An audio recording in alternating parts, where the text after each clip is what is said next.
As far as Android updates come and go, Samsung has recently outdone itself with the latest rollout of the Android 12-powered One UI 4 interface. Gone are the times when Samsung users had to play the long waiting game, as One UI 4 came just 40 days after Google released stock Android to the public.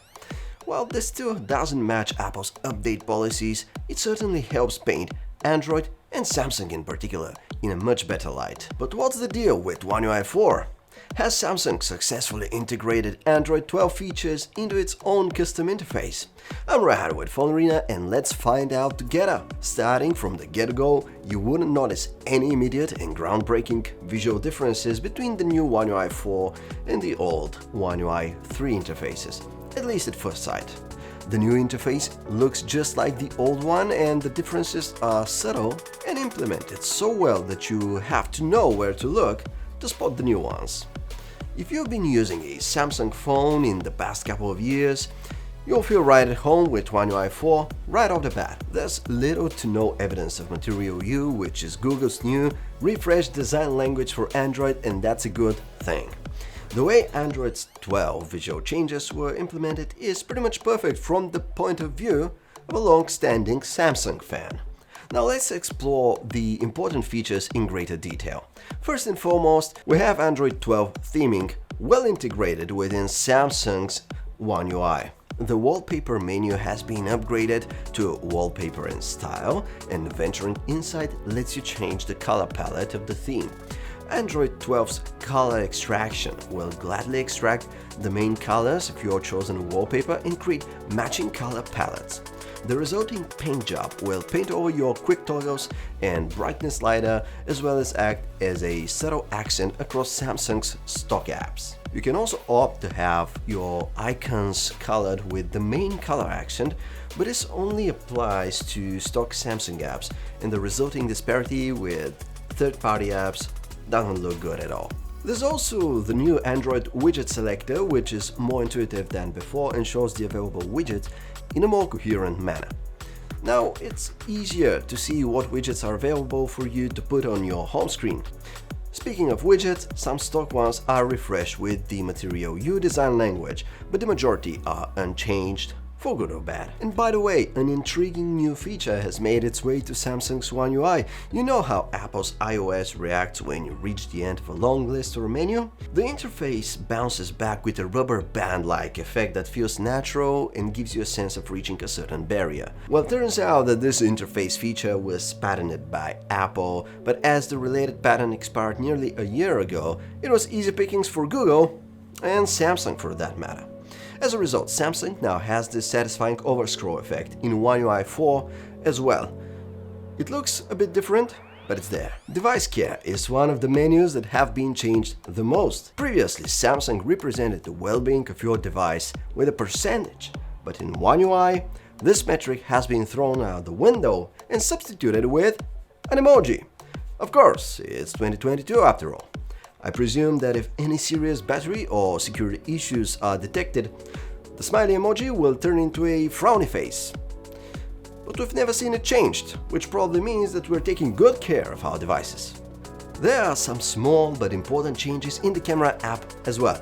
The non-descriptive pictograms indicating the level of camera zoom have been finally substituted for digits, which do a much better job at showing you the zoom level. 1, 3, and 10 are objectively way more descriptive than a bunch of pine trees, a large tree, or an even larger tree.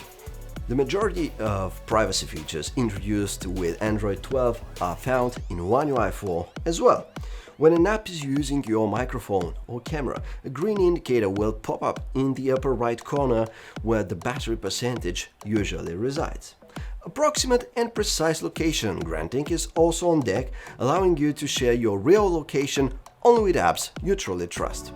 The new privacy dashboard is possibly one of the best new features to come with One UI 4.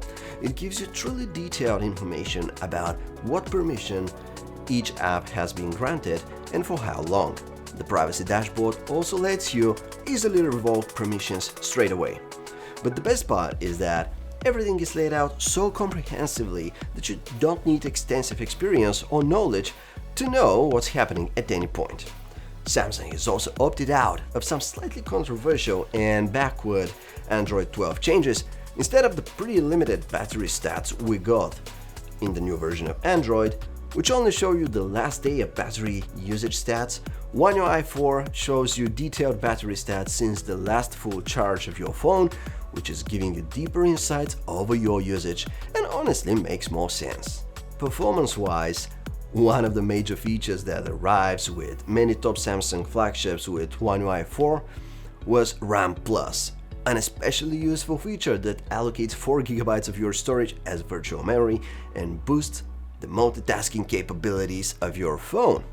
While this novelty will probably be treasured by the heaviest of power users out there, it should be beneficial to all Galaxy users. However, RAM+ isn't customizable, so you can't choose how much storage to allocate to virtual memory. And given Android's aggressive stance on background processes and apps, it's doubtful that you will make good use of the extra memory. Android is very likely to kill off your older processes first. Overall, One UI 4 feels super responsive and stable without any bugs at all, but that's just our anecdotal experience with it that may or may not greatly differ from yours. We haven't experienced any of the gut-wrenching bugs and issues that plagued the One UI 4 release for the Z Flip 3 and the Z Fold 3 in South Korea. And we expect One UI 4 to arrive mostly unchanged on the upcoming Galaxy S22 and S22 Plus flagships. However, the Galaxy S22 Ultra will likely introduce a number of functionality changes to the interface. The reason for that, of course, is the rumored S Pen stylus, which will grace that phone. Remember the Air Command menu on the Galaxy Note phones from the not-so-distant past? Well, there would certainly be similar functionality on the S22 Ultra, allowing you to take notes, make fancy screenshots, or even quickly translate text with your S Pen stylus. Samsung surely has something in mind in terms of pure functionality, as the S Pen unlocks so much more potential for the user interface. As a reminder, the Galaxy S22 series goes official in early February. As a conclusion, One UI 4 is the best version of the interface Samsung has ever come up with. So far, it has gradually evolved to be Android's best custom interface and quite possibly what the majority of people associate with Android itself. In any case, if you've been loving the whole idea behind One UI all these years, One UI 4 is certainly not going to disappoint, as it enriches the customizability of the interface, but still keeps it as user-friendly as it gets. And that's it, guys. You can find the full review of One UI 4 on PhoneArena.com. Thanks for watching, and please don't forget to like this video if you've loved it and subscribe to our channel if you haven't already. See you in the next one.